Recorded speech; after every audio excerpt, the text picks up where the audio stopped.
Sergio Cirat Hernández Villaseñor, él es director general de gestión de la Alcaldía del Aire, de la calidad del aire, perdón, de la CEDEMA. Gracias por acompañarnos. Muy buenos días. Hola, muy buenos días. Sergio, pues, ¿cuáles son las medidas que se han tomado hasta el momento y qué es lo que se espera para este anuncio que darán a las 10 de la mañana?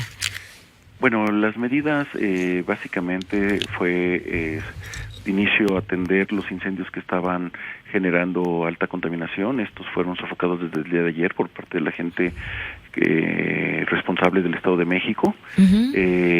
Esto, bueno, pues evitó que se siguiera generando contaminantes que estuvieran impactando nuestro Valle de México y a partir de la 1 de la mañana empezaron a decrecer las concentraciones de contaminantes en la estación de Nesa, que es donde tuvimos el problema que nos motivó a aplicar la contingencia ambiental atmosférica. En estos momentos, todas las estaciones del Valle de México tienen o registran concentración de contaminantes por debajo de lo que establecen las normas oficiales mexicanas para todos los contaminantes, salvo en el caso de Nezahualcóyotl, donde las PM2.5 se encuentran con 126 puntos de índice. Hay que mencionar que 100 puntos es el equivalente al valor máximo que establece la norma oficial mexicana, de tal manera que estamos por arriba de dicha regulación, pero traemos una tendencia a decrecer los índices, de tal forma que esperamos que en las próximas horas alcancemos una buena calidad del aire o una calidad del aire regular en esta estación, de tal forma que la CAME a las 10 de la mañana anunciará si se mantiene o se suspende dicha contingencia ambiental atmosférica. ¿Qué porcentaje de esto depende de las mismas acciones que tuvimos o que tenemos las personas en estas épocas y qué tanto obedece a, ya decías tú, los incendios? Bueno, el incremento en los contaminantes se debió básicamente a la quema de cohetes, a la quema de fogatas, a lo cual se le sumaron también estos incendios.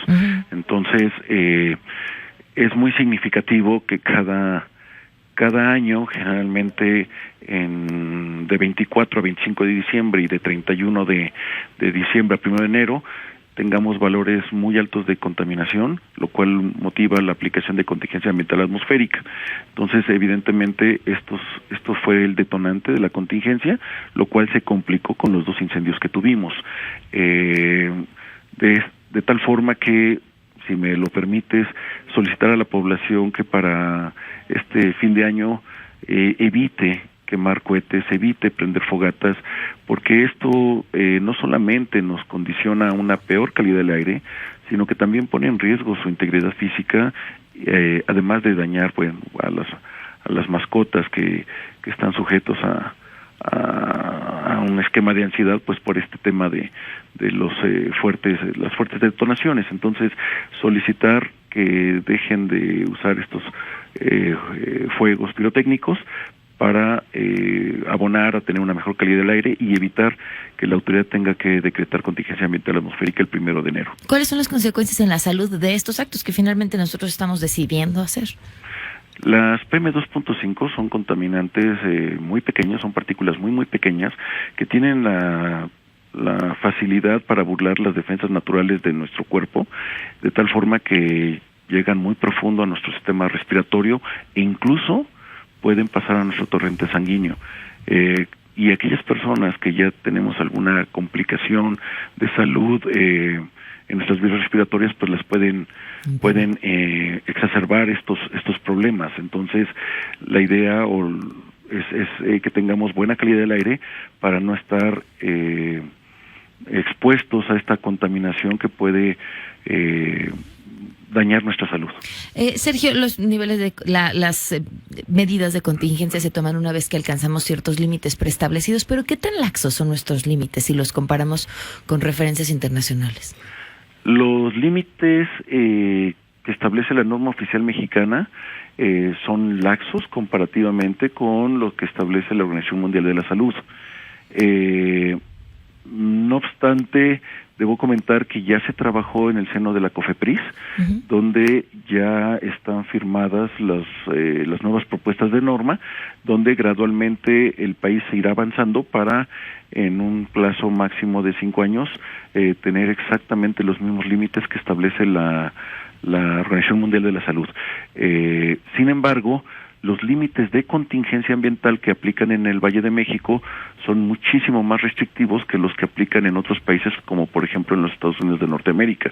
Aquí decretamos contingencia a valores más bajos de lo que aplican en otras partes del mundo. ¿Y qué ciudades o qué países tendrían estos mismos niveles de contaminación y que no tengan la misma regulación? Bueno, hay muchos. En el caso, en el caso de partículas, generalmente en todo el mundo, cuando tienen problemas de contaminación ambiental, se deben a partículas. En el caso de la Ciudad de México, nuestro principal problema, hay que recordar que es el ozono. La temporada de ozono inicia a finales de febrero, principios de marzo, acaba hasta junio, y es el contaminante que mayor veces rebasamos la norma durante el año y alcanzamos concentraciones más altas. En este caso, Ciudad de México es quien tiene uno de los parámetros de aplicación de contingencia ambiental más altos. Nos podemos comparar, por ejemplo, con algunas ciudades de California, por ejemplo, Los Ángeles. Ellos aplican la contingencia ambiental a valores muchísimo más altos a los cuales nosotros lo estamos aplicando. En el caso de partículas, países donde tienen valores mucho más altos a los que están ocurriendo en Valle de México, podemos encontrar ciudades como Santiago de Chile, en ocasiones, en ciertas temporadas del año, en Medellín, en el Valle de Aburrá, en Colombia, y varias ciudades europeas también tienen problemas de partículas. En el caso de ellos tienen otro problema con el NO2, cosa que en México no generalmente no tenemos problema. Bueno, en Valle de México tenemos muchos años sin rebasar la norma de óxidos de nitrógeno. Entonces, cada país, dependiendo de las fuentes de emisión y la climatología que tengan, van a tener problemas con algún u otro contaminante. En el caso de nuestro país, hay muchos más problemas de partículas, por ejemplo, en Nuevo León, que en Valle de México, o en algunas ciudades de Guanajuato, en el propio Toluca.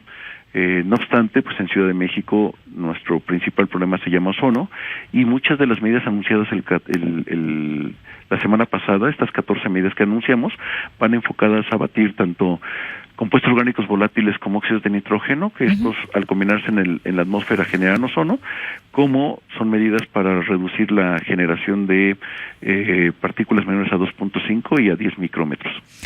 ¿Qué nos falta, Sergio? ¿Se trata de un tema de educación, de que decidamos por propia voluntad comportarnos civilizadamente y no tener estas consecuencias, o de aplicación de las leyes por parte de la autoridad, ser mucho más restrictivos en la venta de cohetes, por ejemplo, en no permitir que estos se estén utilizando? ¿En dónde está?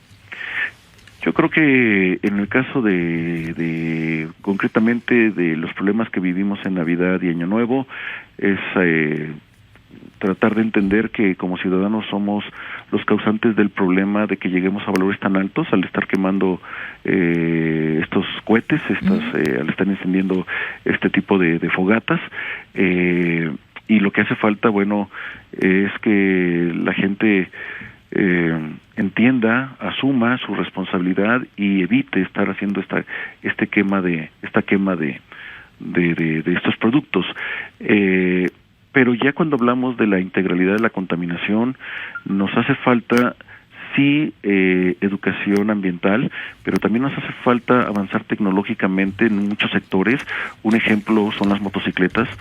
Las motocicletas nunca han estado reguladas en este país, y una de las medidas que hemos anunciado es que estamos iniciando trabajos con la Semarnat.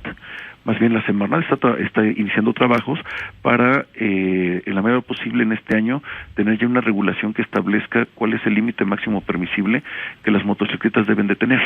Hoy día las motocicletas, en materia de compuestos orgánicos volátiles, de monóxido de carbono o de óxidos de nitrógeno, pueden contaminar más que un automóvil o que una camioneta.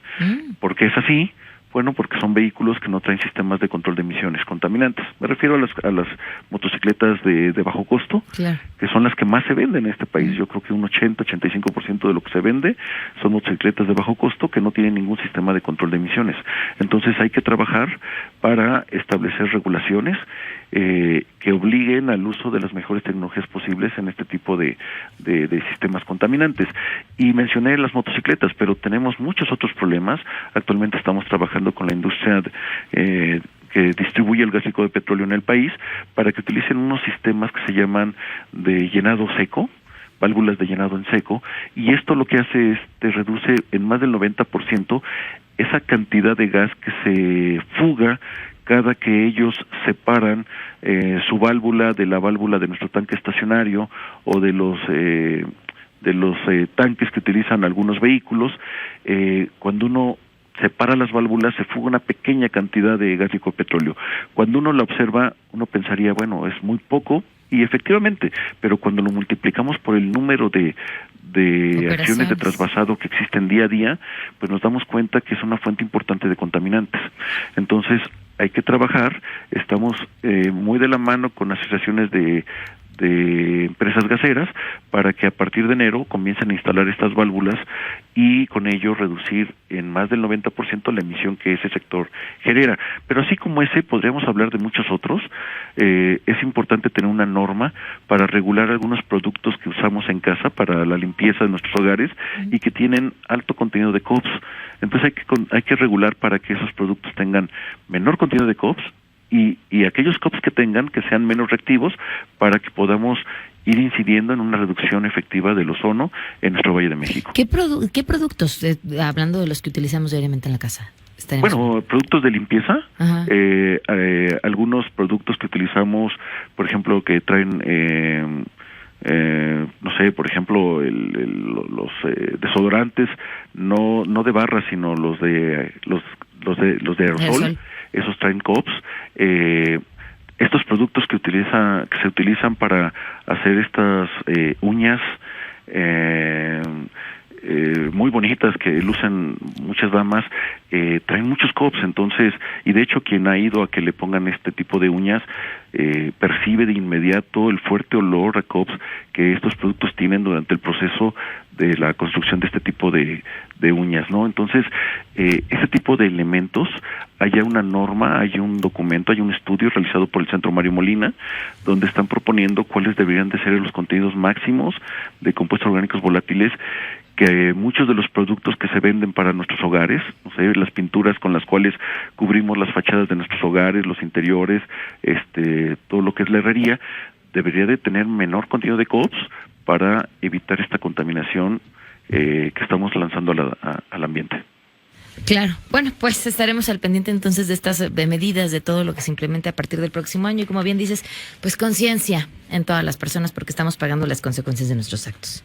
Agradezco mucho la entrevista. Muchísimas gracias a Sergio Sirate Hernández. Gracias por habernos acompañado.